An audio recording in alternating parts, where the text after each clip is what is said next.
The key to success.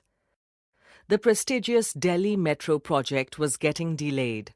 Worried, the government brought in the famous engineer E Shreedharan, who became famous after he restored the heavily damaged Pamban Bridge in Rameshwaram in just 46 days.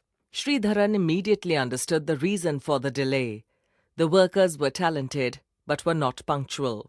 One day, he called for a meeting with all his people and spoke of his vision. He said, "Friends, we have to complete the rail before the deadline, and we have to keep the cost minimum.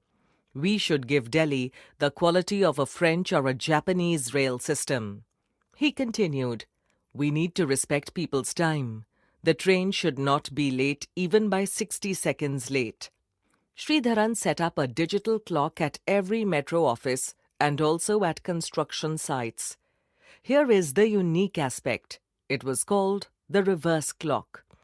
This clock counted the days left to complete the work. Sreedharan took a daily check of the projects to ensure that the work was going on. The new innovative approach helped.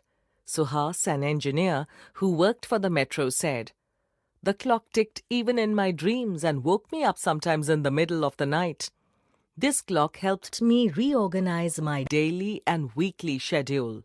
Nothing was pending at my end." The Delhi Metro was completed almost 3 years ahead of schedule and within the money allotted. Newspapers called it nothing short of a miracle.